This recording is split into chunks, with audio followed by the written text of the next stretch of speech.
Okay, let's unpack this.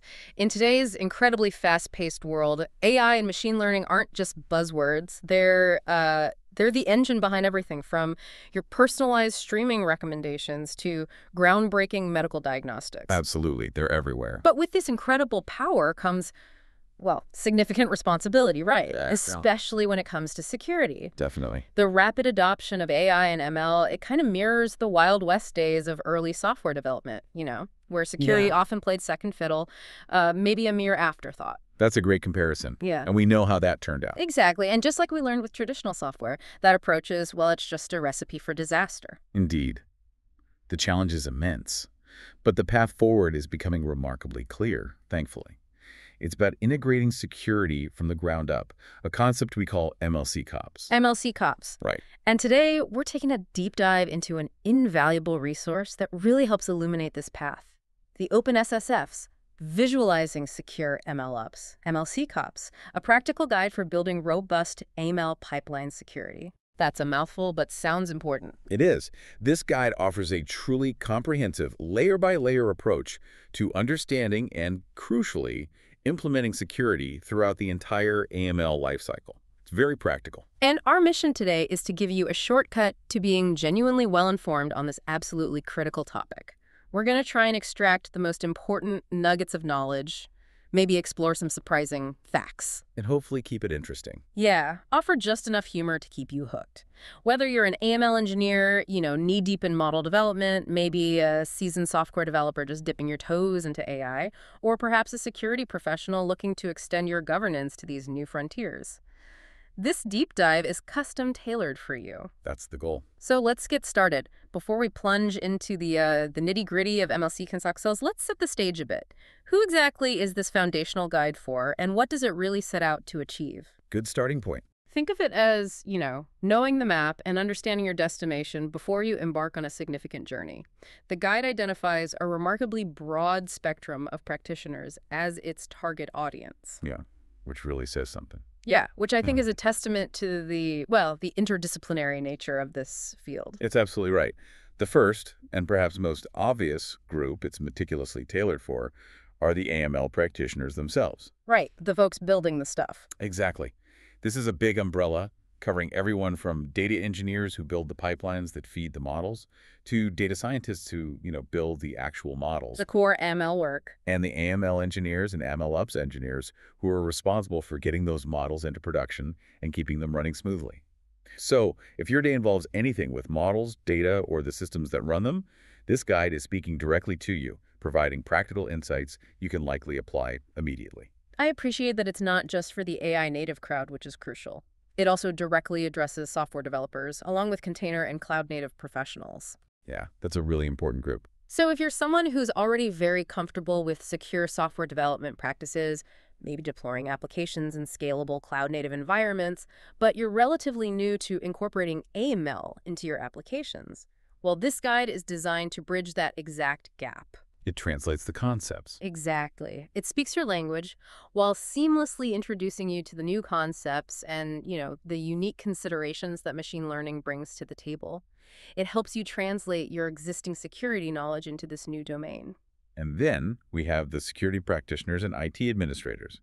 For those of you responsible for extending secure governance across an organization's entire digital landscape, A huge job. particularly if you have a strong background in securing traditional CI/CD pipelines for software, this guide is invaluable. It shows you precisely how to adapt your existing skills and apply your expertise to the novel and often complex challenges presented by AML applications.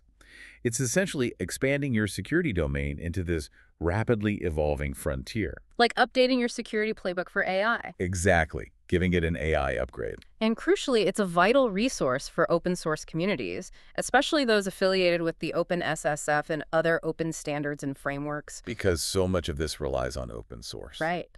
The guide itself aims to be a collaborative resource built upon and contributing back to open source initiatives. So if you're contributing to or leveraging open source security tools in the AML domain, or maybe even just curious about how these communities are shaping the future of secure AI, This guide is a core reference point. It details the tools and frameworks that are becoming industry standards. It connects the dots. So whether you're hands-on with models, deploying cloud infrastructure, or overseeing overarching security policies, this deep dive offers a tailored perspective that helps you grasp the bigger picture, ensuring that hopefully no one is left behind in the journey towards building truly secure AI systems. Okay, so moving on to what the guide aims to achieve. Yep. Its objectives are equally ambitious and incredibly practical. First and foremost, it aims to create a foundational industry resource. Not just theory. Right. The core goal here isn't just theory. It's about extending the utility of open source tools that have proven successful in traditional secure DevOps and showing how to apply them directly to secure MLOps. Think of it as a comprehensive playbook for practical implementation, maybe like a missing manual for securing AI. And I find its emphasis on a progressive visual learning approach particularly helpful. It builds concepts layer by layer, primarily through clear images, which are then supported by concise, explanatory text. Yeah, the visuals are really good. This means complex ideas are broken down into digestible visual components, almost like a guided tour.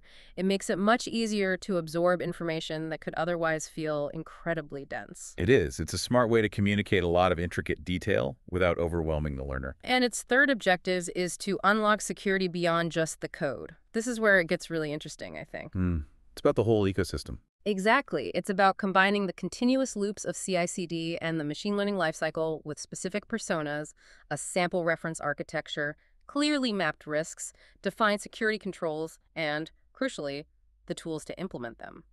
It's truly about securing the entire ecosystem surrounding AML, not just isolating and securing individual lines of code or single models. A truly holistic view. That's essential. As for the scope of this guide, it covers quite a bit of ground, and I think that breadth is one of its strengths. It begins with a dedicated overview of DevSecOps practices that are directly applicable to MLC cops. Building on what we know works. Right. It pulls the crucial lessons learned from traditional secure software development, helping us proactively address the new and emerging challenges in the AML lifecycle by building on established best practices. It then transitions smoothly into a dedicated overview of MLC SOPs practices, articulating the critical importance of integrating security directly into MLOps workflows. This is where the guide explicitly defines what MLC COPS actually entails, going beyond just the what to explain the fundamental why it's so vital for modern AI deployments. And naturally, it's very open source centric. The guide prominently highlights open source tools and frameworks that are specifically applicable to securing AML applications and workloads. Which makes sense given OpenSSF's role. Exactly. This is crucial because it helps organizations mitigate associated risks by establishing robust, secure processes that leverage the collective strength and transparency of the open source community. And, crucially, it dives deep into identifying the unique security challenges inherent within the AML lifecycle itself, and it provides concrete recommendations on how to address them. So not just generic problems. No, these aren't just generic security problems. These are the specific, nuanced risks that arise precisely from the nature of machine learning, from data dynamics to model opacity. This guide is significant because it's not just another theoretical paper. It focuses squarely on bridging that industry gap between securing traditional software development, what we call DevOps, and securing machine learning operations, or MLOps, with a dedicated focus on MLC COPS. Right. And importantly, it steps beyond the common and very important focus on generative AI and large language models. Get all the headlines. They do. But this guide also addresses classic machine learning use cases that are still widely prevalent and just as critical to secure. These form the backbone of countless existing AI applications across industries today. That's a really important distinction. Okay, so here's where it gets truly fascinating. Industries built on software, much of it open source, formalized development and operations processes into what we now know as DevOps. This acceleration, while undeniably beneficial for speed and innovation, came at a cost, creating what the guide accurately calls an inflection point for security. That's a powerful analogy about the high-speed train earlier. DevOps fundamentally aimed for speed, automation, and continuous delivery. The core idea was, ship features faster, reduce time to recovery, and dramatically improve reliability. Which sounds great on paper. It does. Yeah. But in its early days, security was often treated as an afterthought, a final stage process. This meant that vulnerabilities introduced early in the development lifecycle persisted undetected until very late stages, often even into deployments. Like your train analogy, checking the brakes just before the first ride. Exactly. The risks and remediation costs dramatically increased the longer a vulnerability remained undiscovered. It was a costly and reactive approach, really. That perfectly illustrates the problem. So how quickly did the industry react to that realization? What were the immediate tangible changes? Well, the industry had to shift because of those critical software security gaps. That's when DevSecOps emerged, specifically designed to weave security directly into the DevOps fabric. The shift left moment. It was a true shift-left thinking moment, yeah. Moving security earlier into the design, code, and test stages. Practically, this meant integrating static analysis, dependency scanning, policy checks directly into CI/CD workflows. So automating the security checks. Right. And developers themselves also started to learn secure software development from the outset, embedding security consciousness into their daily practices. It wasn't just about tools, it was a cultural change, too. That cultural aspect is key. Absolutely. The evolution to DevSecOps wasn't just about adding security gates, it was a fundamental mindset shift. Security became everyone's responsibility, not just a separate InfoSec team's problem. Right. Teams began treating security as code, embracing automation and scaling secure practices without, crucially, slowing down innovation too much. This transformation laid the groundwork for addressing new challenges in areas like AML, setting a vital precedent for how to integrate security into rapid development cycles. And this also loops back to the OpenSSF. Exactly. This also highlights why community-driven initiatives like OpenSSF are so crucial. Their mission, as the guide states, is to make it easier to sustainably secure the development, maintenance, and consumption of the open source software, OSS, we all depend on. A big mission. It is. And the OpenSSF AML working group specifically hypothesized that data scientists and ML engineers, who often aren't traditional software developers, might have less security knowledge. So their goal is to bridge this gap, extending secure DevOps lessons to these new personas in data and AML engineering, and also to train traditional software developers about these new operations pipelines for integrating data and ML models into their applications. And today, we're at a strikingly similar juncture, right?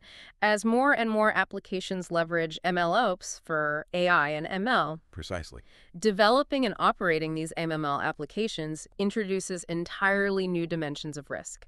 This is due to their often dynamic behavior, their inherent complexity, and, frankly, their frequently opaque decision-making processes. That opacity is a huge one. It is. Unlike traditional software, ML models continuously evolve. They're not static artifacts. They are living, learning systems that need constant vigilance, demanding adaptive and ongoing security strategies tailored specifically to AML challenges. It's like that system changing its own brakes while it's still moving, as you said. Yeah, it's a tricky image, but it fits. Despite these complexities, though, AML technologies offer unprecedented advantages and capabilities, which is why they're so widely adopted. Of course, the benefits are massive. So securing the AML lifecycle isn't just about mitigating risk. It's really about unlocking that full potential, ensuring the trust and resilience of these powerful and ever-evolving systems. It's basically an investment in future innovation. That's why establishing MLC CSAPs is so vital. It's about the proactive integration of security within MLOps. This approach is essential not only for identifying and mitigating vulnerabilities early in the process, but also for simplifying and accelerating the remediation of any previously undiscovered flaws. Building it in, not bolting it on later. Exactly. By building security in here from the start, robust MLSCTOPS practices ensure AML systems remain trustworthy, resilient, and secure throughout their entire lifecycle. It's the difference between constantly patching a broken system and building one that's hardened from the ground up. The paper proposes a visual, layer-by-layer approach to achieving this, leveraging lessons from securing traditional software development. It also explicitly points to using open-source tools from OpenSSF initiatives like SLSA, supply chain levels for software artifacts, SIGSTOR, and OpenSSF scorecard. Key tools in the ecosystem. Yeah, and it's also very clear-eyed, highlighting specific gaps in current tooling and providing recommendations for future developments to strengthen MLC-SOP's capabilities even further. It's almost like a call to action for the open-source community, effectively. It really is. It points the way forward. Okay, let's unpack this a bit more. We've seen the historical journey from DevOps to DevSecOps, understanding why that shift was so critical. Now let's zoom in on MLOps itself and then, crucially, how security truly gets integrated to form MLC-SOPs. This is where the magic and the challenges really happen. Right. So briefly revisiting that transition again, DevOps, while boosting speed, inadvertently created new attack surfaces. Think misconfigured cloud resources, insecure dependencies, unvetted open source packages. The usual suspects. Exactly. DevSecOps, with its shift-left philosophy, addressed this by weaving security directly into the software delivery fabric. It recognized security couldn't be a late-stage checkpoint. It had to be a continuous part of the process. And this connects back to the OpenSSF's mission again. It does. This shift highlights why community initiatives like OpenSSF are so crucial. Their mission: make it easier to sustainably secure the development, maintenance, and consumption of the open source software, OSS, we all depend on. And that AML working group specifically aiming to bridge the security knowledge gap for data scientists and AML engineers, extending those DevOps lessons. The paper makes an important point here, too. While generative AI is incredibly exciting and, rightfully grabbing headlines, It's hard to ignore. it also focuses on bridging the gap for classic machine learning use cases that are also still being widely used in industry in parallel with generative AI. So this isn't just about the cutting edge, but also the established, widely deployed systems that often form the backbone of many businesses. That's a crucial point for practical application. So what exactly is MLOps then? At its core, it's the discipline that enables the scalable development, deployment, and management of ML systems. Basically, DevOps principles applied to ML. Right. It adapts DevOps principles like automation, monitoring, continuous delivery, observability to the unique machine learning lifecycle. It fosters collaboration among data scientists, ML engineers, software developers, platform engineers, making sure models are developed, deployed, and maintained with consistency and traceability. What makes MLOps truly unique, though, setting it apart from traditional software development, are the specific characteristics of ML systems themselves. Okay, like what? Well, they heavily rely on training data, often requiring vast amounts of it. They exhibit non-deterministic behavior, meaning, unlike a traditional if this then that software function, the same input might not always produce the exact same output, especially as the model learns or is retrained. Right, it's probabilistic. Exactly. Think of it like teaching a child. You can give them the same lesson twice, but their understanding might evolve slightly each time based on other new information they've absorbed. And perhaps most critically, ML models can degrade in performance over time. Ah, the dreaded model drift. Precisely. Factors like data drift kick in, which is essentially when the real-world data the model is seeing starts to diverge significantly from the data it was originally trained on. Imagine a spam filter trained on emails from 5 years ago. It wouldn't be as effective today because spam tactics have drifted, they've changed. Makes perfect sense. So MLOps has to specifically address challenges like managing data versions, rigorously validating models, reproducing experiments for debugging and audit, and enabling continuous training to maintain model relevance in a constantly changing environment. It's a dynamic process. That explanation of data drift really clarifies things. A helpful reference cited in the guide is ML for Devs, which outlines a typical MLOps lifecycle, kind of depicting a unification of DataML with DevOps. It shows the flow. Yeah, it involves stages from planning, data collection and transformation, model training and evaluation, coding, building and testing, all the way to deployment, and crucially, monitoring. It truly emphasizes the need for cross-functional teams working end-to-end, integrating early, and iterating often. The OpenSSF guide builds on this, and specifically on the Ericsson reference architecture, consolidating some of those fine-grained activities into broader lifecycle stages. Think data engineering, experimentation, and continuous integration. Simplifying the view a bit. Exactly. This consolidation allows for structured security measures at meaningful control points, effectively unifying MLOps engineering practice with MLE SecOps implementation. It provides a more generalized view that still captures the essence of the detailed steps, making it easier to see where security fits in. To help visualize this, the paper introduces a thought diagram capturing the essence of MLOps by combining 3 core domains: data, ML, and DevOps. It's a useful mental model. It is. It illustrates data flowing into models, models evolving through experimentation, and DevOps ensuring scalable and repeatable deployment. The classic DevOps infinite loop is integrated into this larger cycle, showing how all these pieces fit together and, crucially, how security can be woven throughout. It connects the loops. So, with that big picture in mind, the paper then overlays a second view, mapping 9 primary life cycle stages onto this converged MLOps diagram. This is the crucial step, right? Integrating security controls directly into the process. Yes, this is where ML SecOps really takes shape. These 9 core MLO stages, viewed through that security lens, are the backbone. Okay, let's walk through these 9 stages, focusing on the security implications. All right. First, we have planning and design. This is where objectives are defined and critical risks like model theft or supply chain attacks are identified before any code is even written. Thinking ahead. Exactly. It's also the stage for selecting the tools and controls to embed security from the outset, making security a first-class citizen, not an afterthought. Stage 2. Next is data engineering. This involves collecting, cleaning, and preparing data sets suitable for machine learning tasks, all while maintaining high standards of data quality and traceability. Security here is all about ensuring data integrity, preventing malicious injection, and managing access to sensitive information. Garbage in, garbage out, or worse, poison data in, compromise model out. Okay. Then Experimentation, where data scientists explore algorithms, tune hyperparameters, test performance. MLOps tools help track experiments reproducibly, but security means ensuring the integrity of these experiments themselves and protecting the intellectual property embodied in your models. you don't want someone stealing your secret sauce during experimentation. Makes sense. What's next? Following that is ML pipeline development and testing. This is about structuring repeatable workflows that automate model training and testing, incorporating quality checks. From a security perspective, it means ensuring the pipeline itself is robust, free from vulnerabilities, and consistently produces trustworthy outputs. Then we get into the CI/CD/CT part. Yep.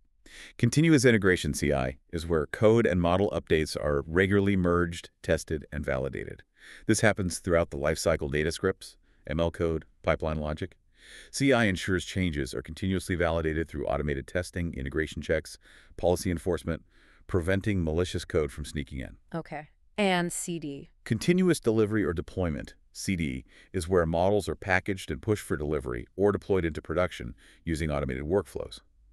This ensures timely updates, but critically it needs to ensure the integrity and authenticity of the deployed artifacts. You have to be sure you're deploying the right validated model. And CT, continuous training. Continuous training, CT, although it often follows monitoring, really reflects a repeat of earlier lifecycle stages. New data comes in, so CT automates data ingestion, retraining, validation, redeployment, basically re-executing earlier stages. So the loop continues. Exactly. The feedback loop triggers re-execution of data engineering, experimentation, CI, all within the MLOps lifecycle. And this cycle itself becomes a security concern. Are you retraining on good data? Is the process still secure? Right. Then the model is actually working. Yes, model serving. This is when trained models are deployed to endpoints for real-time or batch inference. The serving infrastructure is optimized for performance, scalability, uptime, especially in customer-facing apps.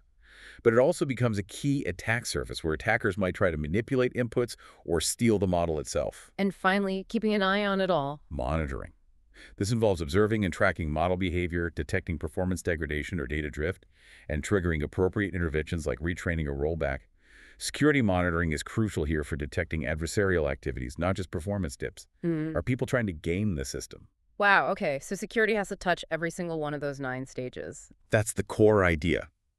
Understanding these 9 stages is essential because an MLOps process that ignores security faces the exact same risks and pitfalls as DevOps did without DevSecOps.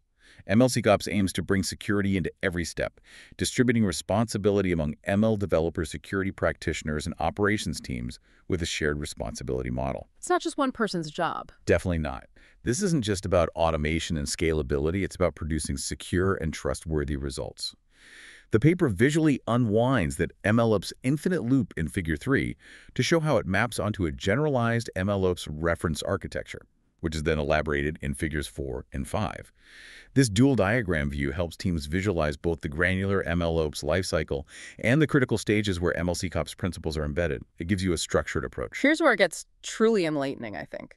Successfully operationalizing machine learning requires far more than just brilliant models or perfectly clean data. It demands coordinated effort across a truly multidisciplinary team, each bringing unique expertise. It takes a village, as they say. It really does. The guide emphasizes this by introducing an expanded set of AML personas rooted in real-world responsibilities and open-source engagement to explain precisely who's involved in building secure ML systems. Yeah, the personas are really helpful for understanding the different roles. It starts by expanding on the traditional software developer maintainer persona, introducing new sub-personas critical for AML. Like who? For instance, we have Sachiko, the solution architect, or SA. Her focus is on the big picture, how all the ML system parts come together. APIs, data pipelines, models, cloud infrastructure.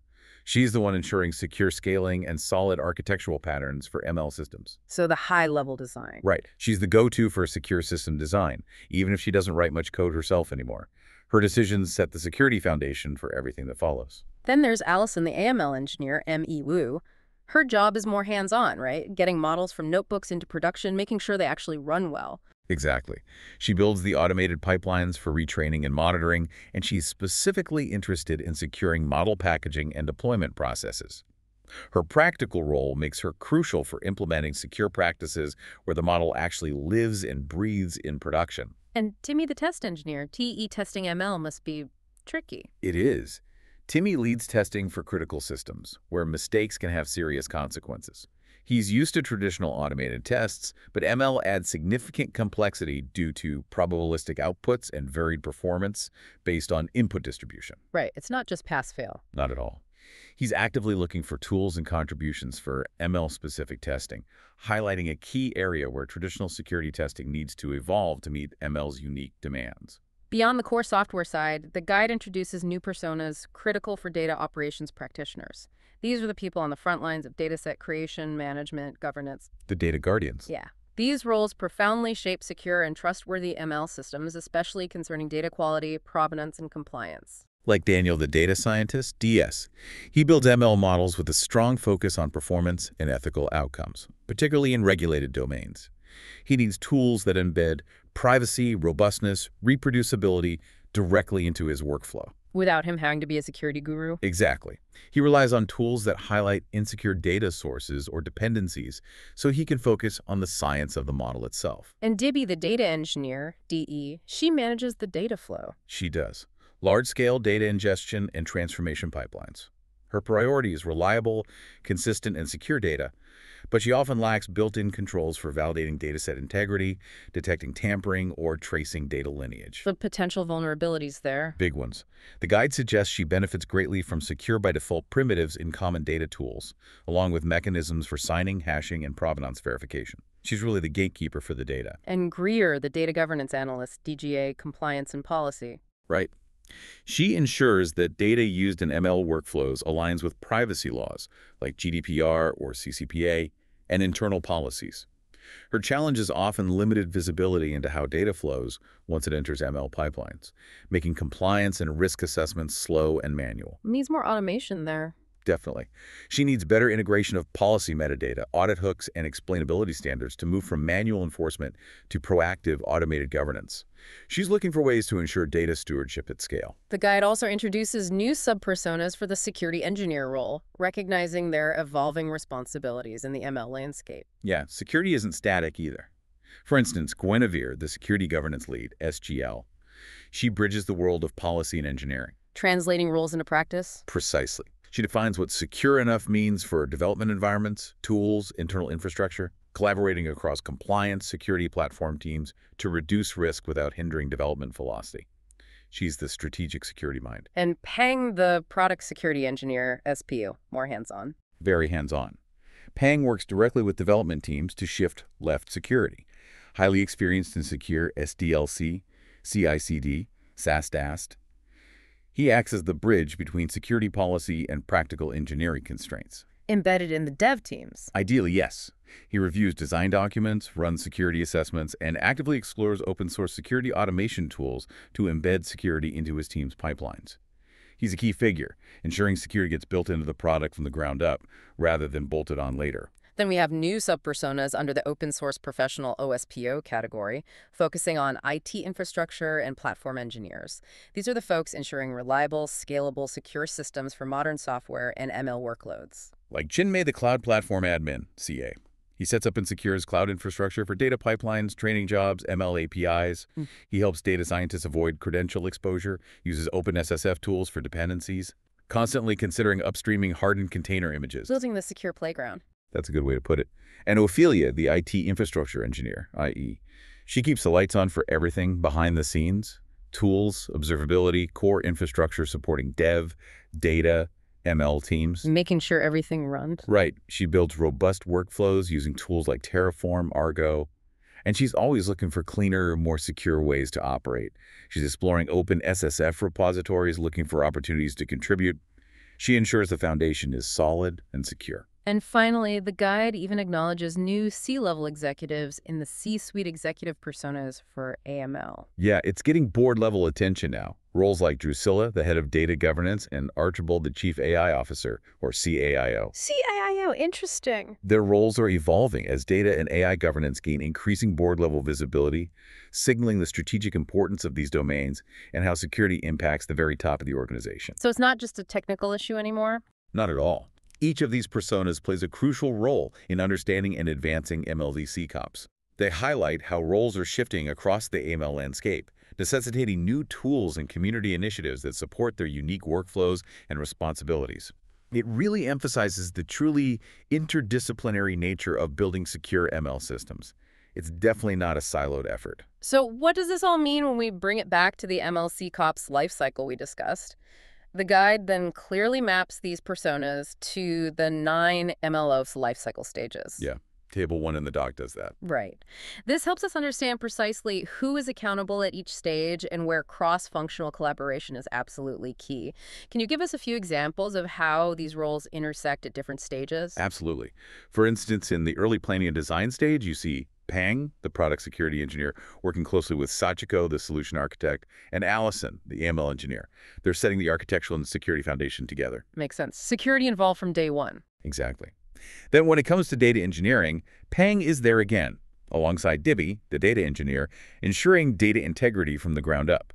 In experimentation, Pang partners with Daniel, the data scientist, focusing on secure model development and responsible experimentation, making sure the exploration doesn't inadvertently introduce vulnerabilities. So it's not just a handover from one stage to the next, but a continuous partnership. That's important. Very much so.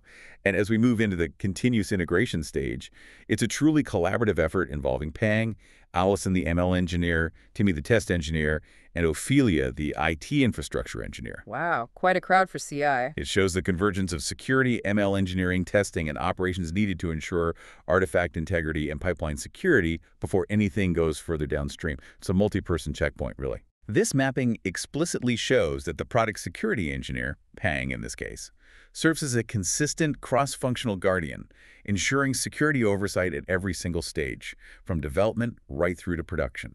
It underscores that it's a highly collaborative environment. Securing AML is not a single person's job. Yeah, it really emphasizes that shared responsibility model across this diverse set of personas. Security is everyone's business here. Couldn't have said it better. Now that we know who's involved, let's talk about what they're truly up against. The threats.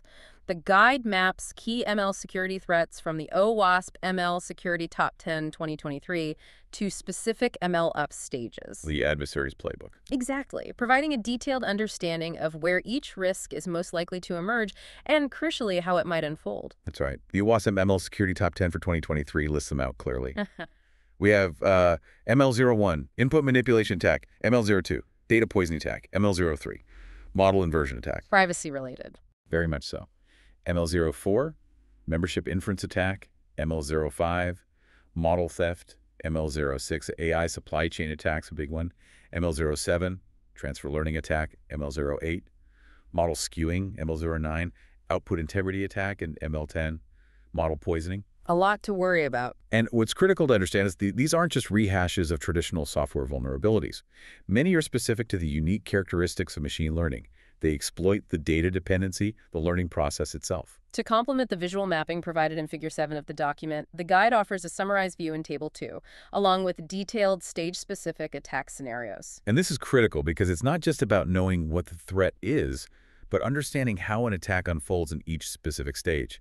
This detailed context is crucial for judging risk exposure and selecting the right security controls. Right, you need to know the how to build the what for defense. Can you walk us through some of the most illustrative examples at each stage? Really paint a picture of these attacks. Absolutely.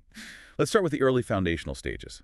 MLOps, planning and design, and data engineering. For planning and design, the primary vulnerability is simply inadequate security planning from the start. Not thinking about security early enough. Precisely.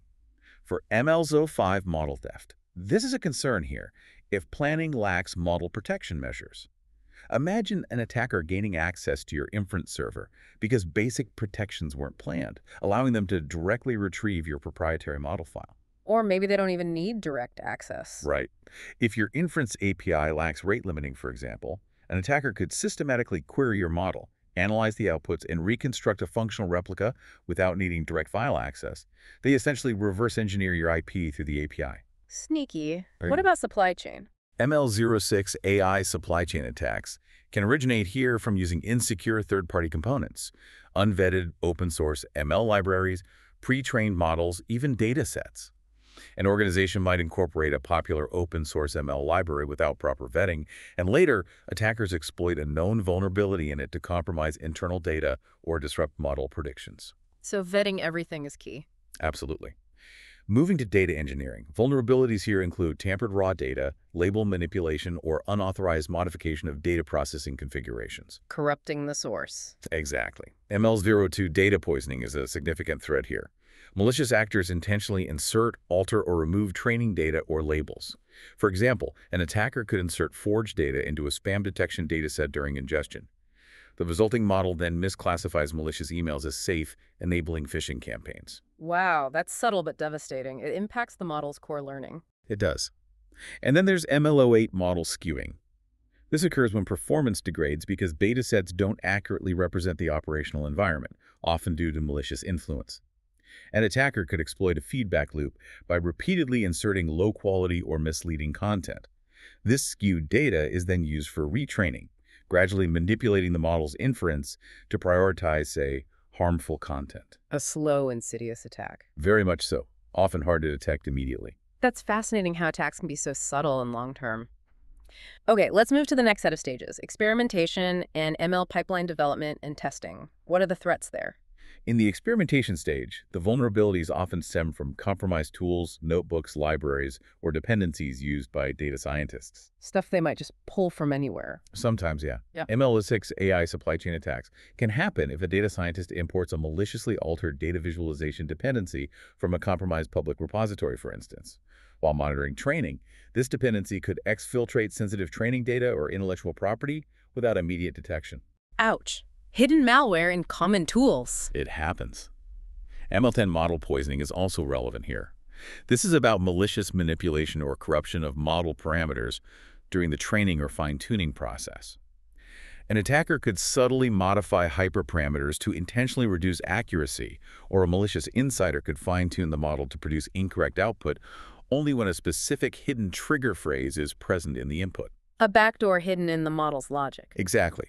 When we look at ML pipeline development and testing, the vulnerabilities include poisoned or maliciously modified data in the testing datasets, or the use of compromised third-party dependencies that integrate into the pipeline code itself. So attacking the validation process. Right. ML02 data poisoning here involves inserting poisoned data into validation or testing datasets. This can cause inaccurate models to actually pass the pipeline tests. So a bad model looks good and gets promoted towards deployment. That undermines the whole quality check. Completely. Yeah. And ML10 model poisoning can involve embedding hidden backdoor logic within ML pipeline code, especially in things like continuous training scripts. An attacker could insert a concealed backdoor into automated model training code. When triggered by specific inputs later on, the retrained models then intentionally misclassify inputs or produce manipulated results. Okay, so we've developed our models and pipelines. Now they're moving into the automation phases, continuous integration, CI, and continuous deployment, CD. What are the unique threats here? In continuous integration CI, which automates the build, test, and packaging of ML pipelines and models, the threats include unsigned artifacts, compromised dependencies, or dependency confusion attacks during those automated builds. Dependency confusion. That sounds bad. It can be. For ML06 AI supply chain attack, an attacker might exploit dependency confusion by publishing malicious packages with names very similar to legitimate internal dependencies to public registries. The CI system, if not configured carefully, might then pull these compromised packages during automated builds, injecting malware or backdoor logic directly into the artifact. Because the CI system is often highly trusted. Exactly. I have broad permissions. During continuous deployment CD, where ML pipelines or models are automatically deployed to staging or production, vulnerabilities arise from swapped, altered, or corrupted model packages or artifacts just before deployment. The final switcheroo. Pretty much. Uh-huh. ML06 AI supply chain attack can occur if an attacker gains access to the artifact store where validated models are kept and replaces validated ML pipelines or legitimate model packages with malicious versions. If integrity checks are weak just before deployment to the inference environment, a tampered model can be deployed without detection. Scary stuff. And what about when the models are actually in production, learning, and serving users? Let's talk about continuous training, CT, and model serving inference pipeline. Right. Continuous training CT, which involves that automated retraining loop, faces vulnerabilities from maliciously contaminated training data being fed back in or tampered model artifacts being used as a base for retraining. Poisoning the well over time. Precisely. ML02 data poisoning happens when an attacker injects mislabeled or corrupted samples into the continuously collected data stream used for retraining. During automated retraining, this contaminated dataset causes the retrained model to produce increasingly inaccurate predictions. This is particularly insidious because the model is constantly learning from new, potentially malicious data. And model skewing. ML08 model skewing, in this context, means uncontrolled or adversary-induced feedback loop drift. An attacker could repeatedly interact with a recommendation system in a specific, non-representative way, causing it to gradually favor similar, perhaps biased or unwanted content over time. This degrades model accuracy and fairness, often difficult to detect without careful monitoring of distributional changes. Okay, now the model is live, serving predictions. The inference pipeline. Yes, in the model-serving inference pipeline stage, when the trained ML model makes inferences in production, new security challenges arise. Misuse, reverse engineering, adversarial manipulation. Like trying to trick the model. Exactly. Yeah. ML01 input manipulation attack involves evasion attacks designed to mislead the model. An attacker could craft adversarial inputs, maybe slightly modified images or text that appear normal to humans, but cause, say, a malware detection model to classify a malicious file as benign. This is a direct attack on the model's decision-making capability. What about stealing data from the model? That's where privacy attacks come in. ML03 model inversion attack exploits model inference to reconstruct sensitive data from the original training set. This isn't just about stealing the model itself, but actually peeling back sensitive data that the model learned from during training. How does that work? An attacker could repeatedly query the model-serving interface with carefully crafted inputs and analyze the outputs to reconstruct sensitive personal information originally used for training. Imagine an attacker reconstructing private medical records just by repeatedly asking questions to a diagnostic AI. That's incredibly concerning. And membership inference. ML04 membership inference attack is another privacy attack where an attacker infers if a specific individual's data was part of the training dataset. For example, systematically querying a recommendation model's API to infer if your specific purchase history was used during its training, potentially violating user privacy even if the exact data isn't revealed. So these privacy-related attacks are a huge deal given the sensitive data many models are trained on. And finally, what about continuous monitoring? Surely that's meant to catch these issues. Ideally, yes, but even monitoring can be attacked. For continuous monitoring, vulnerabilities include adversarial inputs distorting the metrics being monitored, potentially poison monitoring models themselves, or uncontrolled feedback loop drift overwhelming the monitoring system. Attacking the watchdog itself. Exactly. ML01 input manipulation attack here might mean an attacker injects statistically extreme but semantically benign inputs. This triggers repeated alerts for model drift or accuracy loss. Operations teams might then start ignoring frequent alerts due to alert fatigue. The cry wolf effect. Precisely. Allowing genuine model failures or attacks to go unnoticed later. An ML09 output integrity attack can involve flooding inference or monitoring APIs with queries or synthetic data. This could exhaust observability resources, hide real performance issues among the noise, or disrupt incident detection capabilities by overwhelming this system. These detailed attack descriptions really illustrate how adversarial actions can be embedded across various stages of the MLOps lifecycle, often in subtle, complex ways. Understanding the how and where for each threat is absolutely essential for designing effective mitigation strategies and implementing robust security controls. It enables teams to proactively defend their AI systems. It's a completely new battlefield, as you said. You really need to know the enemy's tactics. Okay, so what does this all mean for defense? We've unpacked the threats, And now it's time to explore the formidable arsenal of security measures and tools available. The guide vividly illustrates these with green boxes layered onto the MLOps lifecycle. The proactive controls. Exactly. Representing the proactive security controls that need to be in place. It's about building a multi-layered defense, right? Absolutely.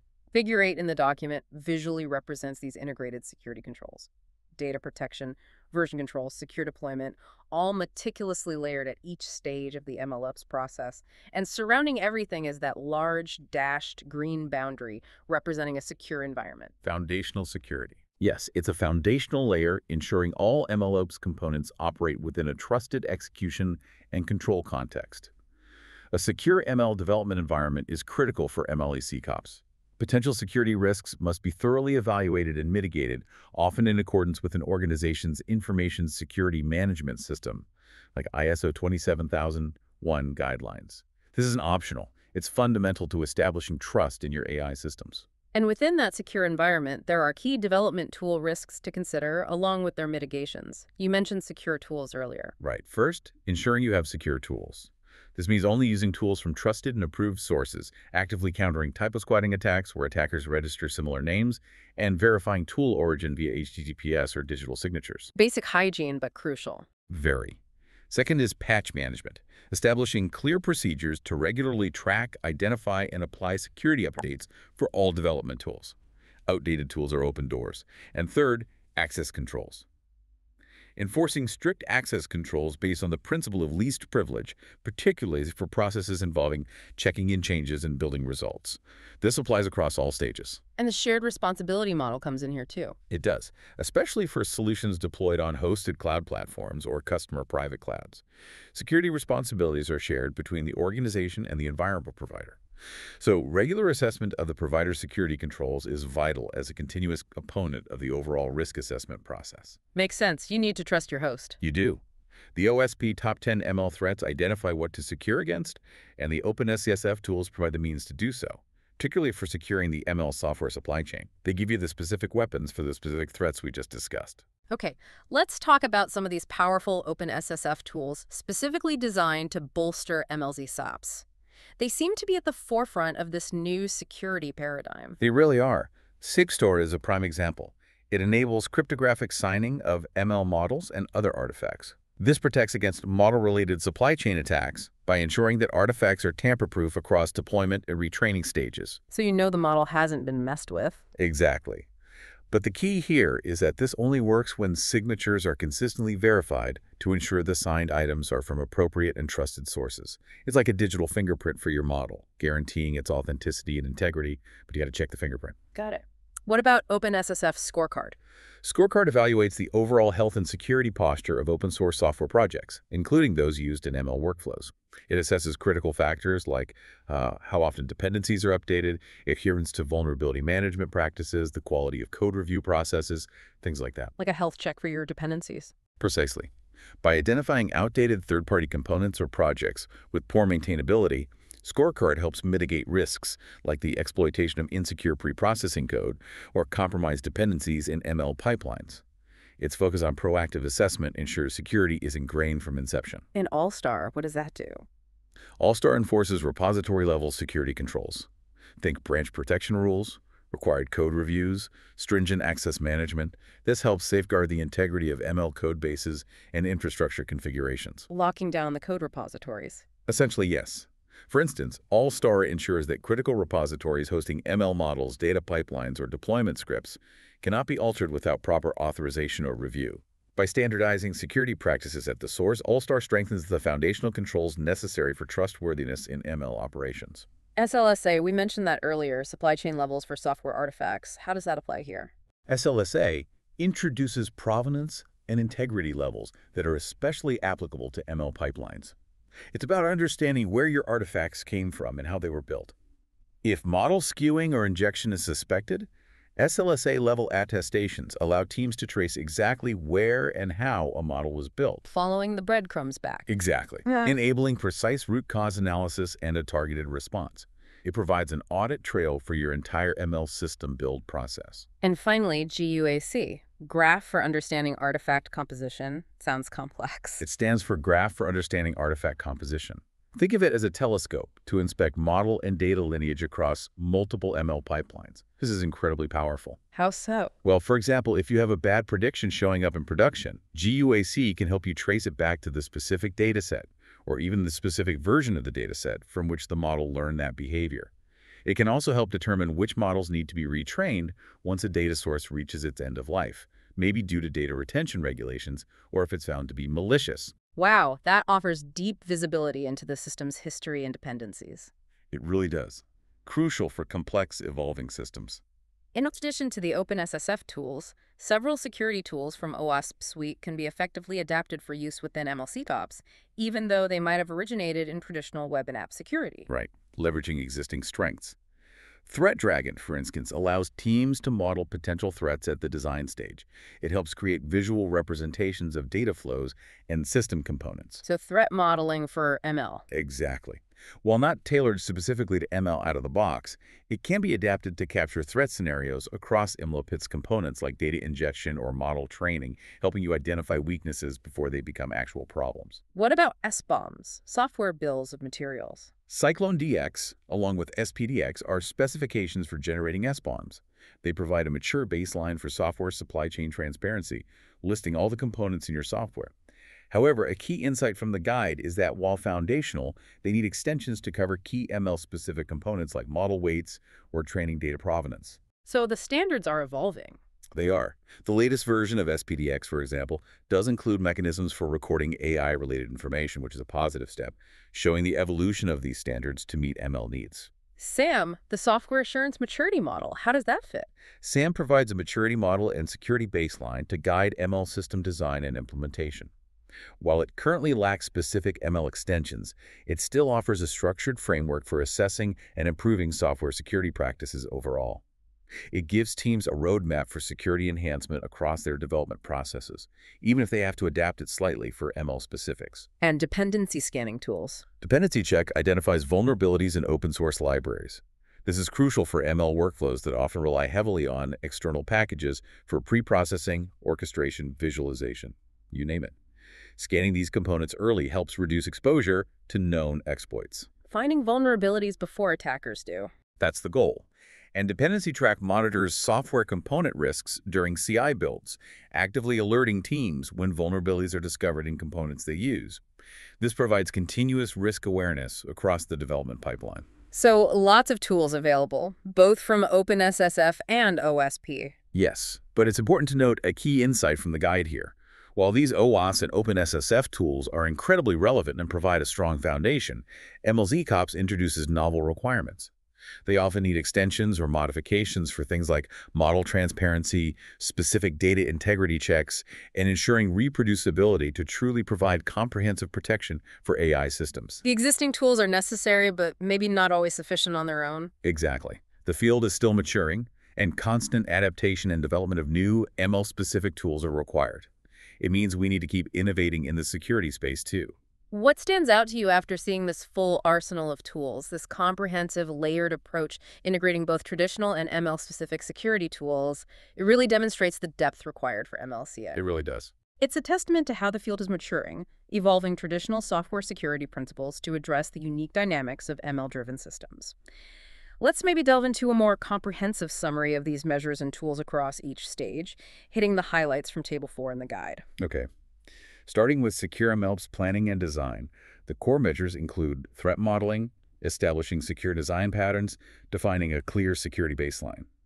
Tools like OpenSSF Scorecard, All-Star, SLSA, GUAC are essential here, alongside OWASP's ThreatDragon, SAM, and SBOM tools like Cyclone DX, SPDX, SIFT. Getting the foundation right. Exactly. The guide stresses that without upfront security architecture considering the OWASP ML Top 10, downstream controls might just be reactive or insufficient. There's a clear call for more ML-specific and automated solutions at this early stage, so you're truly building security in, not trying to bolt it on later. For the data engineering lifecycle stage, the measures focus on robust data validation, meticulous versioning, protecting data at rest, strong integrity protection, anomaly detection, clear lineage tracking, and distinct access controls for differing trust levels. And importantly, never deleting original raw data if possible for auditability. Why should you, the listener, care? Because data quality strongly influences model quality and security. Securing your data from acquisition to storage is paramount to prevent poison models or privacy breaches. Tools here. OpenSF tools, OSP's Cyclone DX and Dependency Check, and community tools like Great Expectations for quality checks, DVC for data versioning, ARX for anonymization, and Y-Data profiling for exploratory analysis and detecting potential issues early. In the experimentation stage, security measures include ensuring a secure environment for all experiments, no running wild with sensitive data on unsecured laptops. Also, rigorous review and approval of model selection, comprehensive documentation of experiments for full traceability. So you know it was done. Right. Enhancing model robustness through methods like adversarial training, using version control and integrity protection for models, and protecting trained models as intellectual property using things like confidential computing. Running code in secure enclaves. Or encryption and obfuscation, making the model's inner workings hard to steal or reverse engineer. Comprehensive security testing is also vital. Tools include OpenSSF Suite, OWASP Dependency Check, and community tools like MLflow for tracking experiments, DVC for data model versioning, the Adversarial Robustness Toolbox, RT for testing against attacks, and SigStore for model transparency and signing. Remember, an ML model trained under ideal lab conditions might be fragile in real-world adversarial environments. Your test must emulate different kinds of drift and anticipated adversarial conditions. Moving to ML pipeline development and testing, the measures include following a secure SDLC, like using SAM, conducting thorough code reviews, performing SAST, fuzz testing, API testing, plus misuse abuse case testing specific to ML. Automated pipelines should consistently produce models that behave as expected and securely. Tools that help here are OpenSSF tools, OWASP's Cyclone DX and Dependency Check, and community tools like MLrun for orchestration, AFL++ for fuzzing, finding unexpected crashes or behaviors, and GISCard for automated ML model testing against various failure modes. You mentioned a gap here earlier. Yes, a notable gap is that traditional static code scanners often don't understand the specific ML context. They might miss an insecure model serialization method, like using Python's pickle unsafely, or an insufficient evaluation script because their rule sets aren't designed for ML-specific weaknesses. Addressing this gap is critical for comprehensive security. Okay, continuous integration, CI. Measures include isolated and secure build environments, diligently scanning and updating third-party dependencies, secure storage and transmission of build artifacts, and encrypting or integrity protecting artifacts in transit and at rest. OpenSSF tools like SigStore, Scorecard, Allstar, SLSA, GUAC are crucial here, along with OS Cyclone DX, Dependency Check, Dependency Track, and community tools like ModelScan for scanning serialized models, and Gripe for container artifact scanning. These tools work together to ensure that what you're building is exactly what you intended and nothing malicious has been injected. In continuous deployment CD, measures involve validating, integrity protecting, and signing input ML pipelines or models before deployment, securely configuring the CD pipeline and environment itself, meticulously tracking delivery deployment artifacts, blocking sensitive ones from going out accidentally, and logging securely. Key tools include OpenSSF SigStore, SLSA, GUAC, supported by OSP's Cyclone DX, and community CI/CD tools like Jenkins or Argo CD configured securely. This is where you ensure the secure delivery of your hardened model into production. Continuous training, CT, that ongoing loop. Needs ongoing vigilance. Measures include regular security assessments and patching of the training pipeline, robust data integrity checks on incoming feedback data, model evaluation in a secure environment before redeployment, continuous data validation, drift detection, meticulous model versioning, and authenticating feedback data sources. Tools. OpenSSF tools like SigStore, SLSA, GUAC, and OSFly's Cyclone DX and Dependency Track are relevant, as are community tools like YLogs, TensorFlow Privacy for privacy-preserving ML, and evidently for drift and data quality. In the model-serving inference pipeline stage, the frontline defense. Exactly. Security measures include a secure container orchestration environment, robust access control, data and model encryption, like watermarking or even homomorphic encryption in some cases, protections against model inversion and membership inference attacks, careful monitoring of model usage patterns, restricting client requests, rate-limiting input validation, and robust evasion adversarial attack protections. Tools for the frontline. OpenSSF tools such as SigStore and SLSA for artifact integrity, alongside OWASP's SAM for process maturity, and community tools like Garak for red teaming LLMs, Sultan Core for secure Kubernetes deployment, and libraries like TextAttack and Foolbox for evaluating robustness against evasion attacks. And finally, Security monitoring. Measures include actionable dashboards showing model performance, usage, errors, and security alerts, automated detection and response mechanisms, drift monitoring, and integrating AML-specific monitoring systems into overall security dashboards, with prompt issue addressing and continuous process updates based on findings. Tools for watching the watchers. OpenSSF tools like SLSA and GOC help track provenance for investigation. OWASP's Threat Dragon can help model monitoring threats, and community tools such as Evidently and YLogs are excellent for monitoring model quality, data target drift, detecting anomalies, and logging statistical profiles over time. This is your continuous security oversight, ensuring you can quickly detect and respond to anomalies and attacks. Wow. What really stands out to me from this comprehensive, layered approach integrating all these tools is the sheer depth required for MLEC COPS. It's a testament to how the field is rapidly maturing, evolving traditional security principles to address the unique dynamics of ML systems. It truly shows the complexity and dedication required, but also, thankfully, the rich set of tools available to help. It's definitely not trivial, but it is becoming manageable with the right approach and tools. This raises an important question, though. As organizations try to integrate MLEC COPS, what are the biggest hurdles they typically face? The guide highlights that while MLEC COPS is a significant evolution, companies will encounter substantial challenges. These stem from the inherent complexity, the dynamic nature, and often the opacity of AML technologies. Yeah, addressing these issues demands specialized competencies and strategic approaches. It's definitely not a simple copy-paste of DevSecOps practices. What's the first major challenge? The guide points out the distinct threats for DevSecOps versus MLSecOps. ML systems introduce fundamentally different threats that just don't map cleanly to conventional software risks. We talked about data poisoning, adversarial inputs that subtly trick models, model theft, privacy attacks like model inversion or membership inference. And things you don't usually see in standard apps. Exactly. And unlike traditional software vulnerabilities where you can often patch and be certain, defenses against ML-specific attacks are often probabilistic, not certain.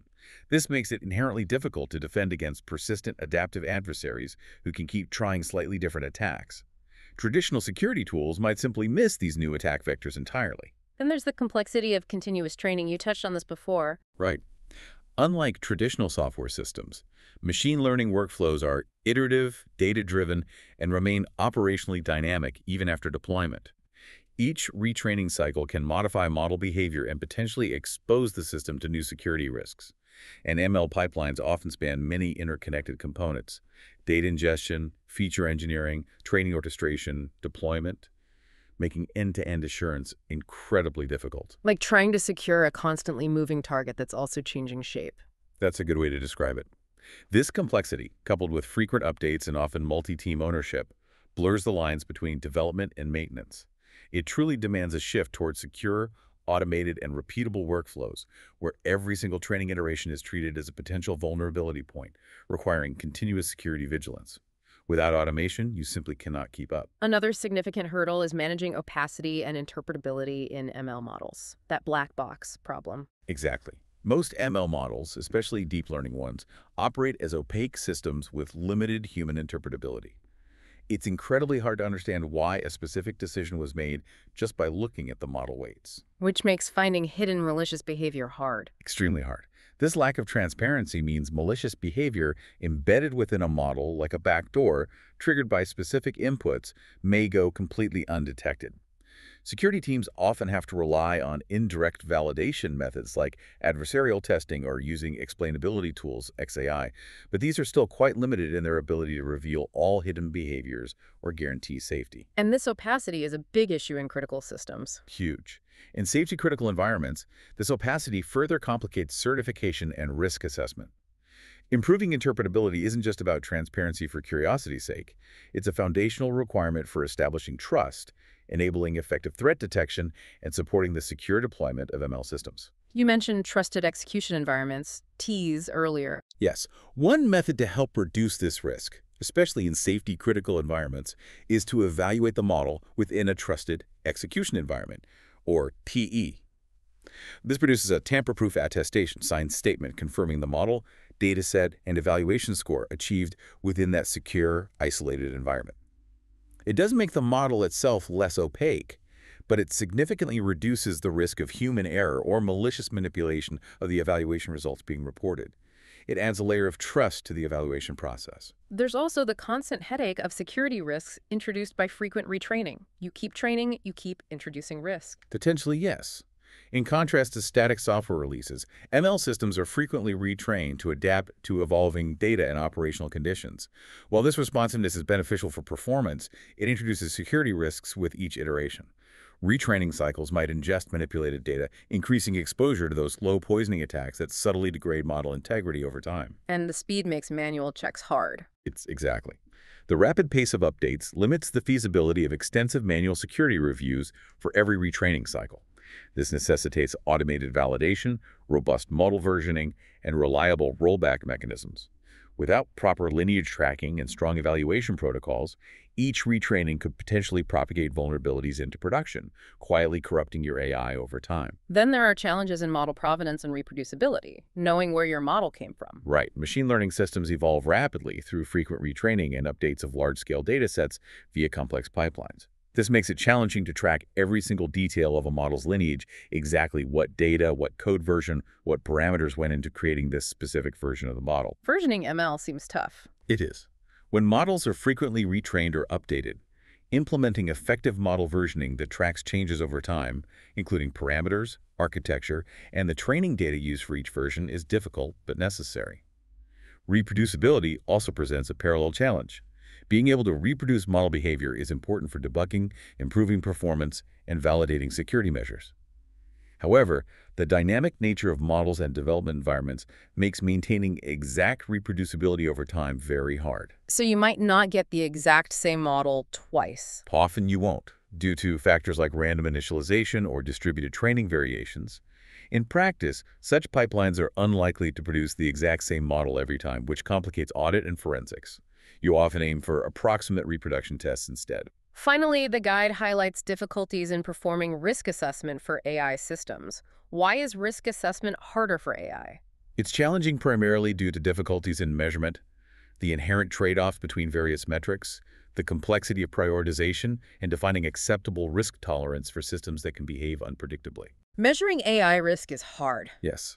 Defining the right metrics to measure spanning security, safety, fairness, ethics requires understanding the AI system's behavior, its potential impact, and the context in which it operates, all of which can be incredibly complex and sometimes unpredictable. And there are trade-offs. Definitely. Trade-offs between metrics increase the complexity due to conflicting objectives.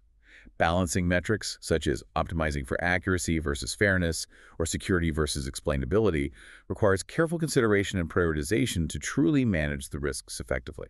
It's a constant balancing act with often very high stakes. Okay, so the challenges are significant. What can organizations actually do to overcome these formidable hurdles? The guide provides actionable recommendations for maturing your MLCCOPS posture, giving us a clear roadmap, right? Moving beyond just acknowledging the problems. Yes. Thankfully, it offers practical steps. One key recommendation is to adopt structured security and maturity models. This means using established frameworks like OWASP-BAM or the NIST AI Risk Management Framework, AI-RMF, to baseline your current security posture and systematically identify gaps across the ML lifecycle. Get a baseline and a plan. Exactly. The goal is to embed security by design into AI projects from the very beginning, establishing policies for secure data sourcing, model validation, responsible deployment, and even model decommissioning practices. It's about proactive, foundational security strategy. Another critical step is to automate security controls across the ML pipeline. We talked about the tools. Right. This means integrating automated checks for data validation, model robustness testing, drift detection directly into your CI/CD/CD pipelines, using tools for scanning model artifacts, verifying signatures, like with Sigstore, monitoring ML-specific performance and security metrics, all to significantly reduce manual oversight and detect issues as early as possible. This is where security as code truly applies to ML. Organizations should also enforce reproducibility and version integrity. How? By maintaining comprehensive version control for datasets, models, code, and training environments. Using model registries, signed reference models, and reproducible containerized workflows helps ensure complete traceability and integrity across retraining cycles and deployments. If something goes wrong, you absolutely need to be able to roll back reliably or pinpoint the exact problematic component. Makes sense. Keep track of everything. You also need to continuously evaluate your existing security posture. This means regularly assessing your AML security practices during both development and operation, and supplementing them with other established security protocols throughout the lifecycle. MLET doesn't replace existing security controls like network security or identity management. It enhances and extends them specifically for ML risks. Team collaboration is paramount, you mentioned. Absolutely critical. Promote robust, cross-departmental collaboration.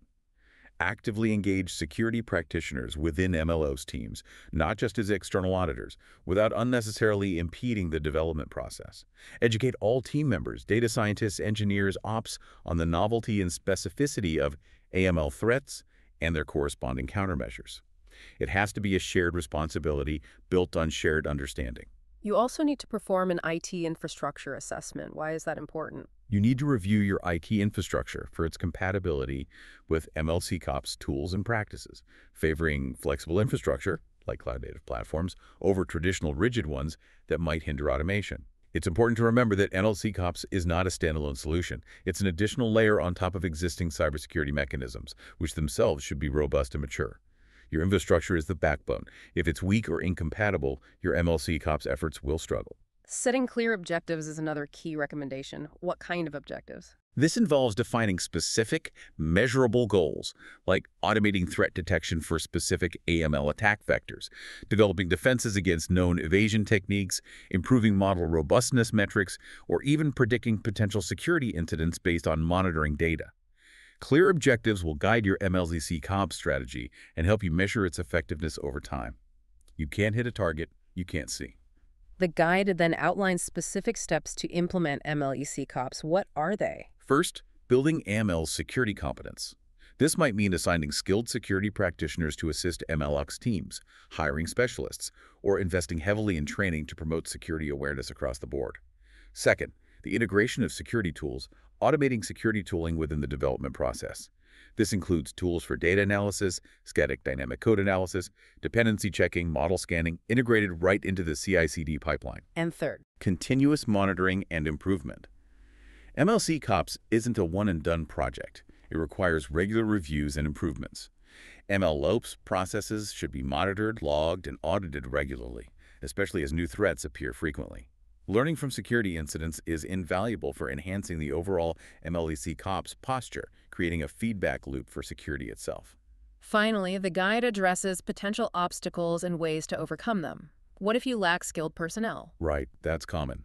Since MLSecOps calls for a solid understanding of both ML and cybersecurity, organizations should consider recruiting specialists, cross-training existing staff, or investing significantly in competence development. What about data privacy concerns? These can be mitigated through techniques like data anonymization, using differential privacy during training, federated learning where appropriate, and critically staying updated with the latest privacy regulations like GDPR. Constantly evolving threats. The response needs to be constant evolution, too. Ensure the model development and deployment process is flexible and undergoes regular updates and security assessments. Build adaptability in. Tooling challenges. Maybe too many tools or tools that don't integrate. The advice is to start strategically. Identify the crucial, easily integrated tools that address your biggest risks first, then gradually add sophistication as the process stabilizes and your team gains experience.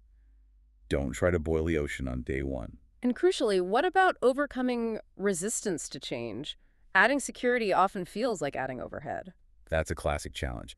The guide advises demonstrating that incorporating security early actually minimizes future costs and issues fixing things later is always more expensive. And emphasize that AML systems are often opaque and data-intensive. Without a comprehensive approach to protecting the AML development lifecycle from the start, potential security and privacy issues could arise later, causing significant reputational damage, regulatory fines, and rework a much greater overall cost. So it's really highlighting the long-term value, the ROI, of investing in MLSecOps up front. It's a proactive investment that saves significant pain down the line. Exactly. It's about building sustainable, trustworthy AI. This deep dive has truly laid out the landscape of MLSecOps. It's abundantly clear that as machine learning becomes more deeply integrated into critical systems across industries, its operational backbone, MLMs, absolutely demands proactive security integration to address these emerging, complex, and evolving risks. Yeah, it's no longer just an add-on, is it? It's a fundamental requirement for any serious AI deployment. Definitely not an add-on. Exactly. It builds on the invaluable lessons from DevSecOps, but requires unique adaptations, new tools, and a significant shift in how diverse teams collaborate. Yeah. It's not just about building performant and scalable AI systems anymore. It's about building ones that are secure and resilient by design, Right, from the initial planning stages. and maintained securely throughout their entire, often dynamic lifecycle. And that collaborative effort, recognizing security as a shared responsibility across the entire lifecycle, that's the absolute key. While existing tools provide a solid foundation, the field is evolving so rapidly, demanding both adaptation of current technologies and the urgent development of new ones tailored for the unique demands and attack surfaces of ML. So what does this all mean for you, the listener? Given the inherent complexity and constant evolution of AML systems, how can we ensure that our security strategies are not just reactive fixes, but truly anticipatory and foundational to innovation? What's the next shift left for AI security that we haven't even conceived of yet, but that we should perhaps be preparing for right now? That's the million-dollar question, isn't it? It is something to think about. Thank you for joining us on this deep dive into MLC Cops. We hope this has given you a powerful shortcut to being well-informed on a topic that will only grow in importance. We hope it was useful. You can explore more about the OpenSSF and OWASP initiatives we discussed today to continue your learning journey. Until next time, keep digging.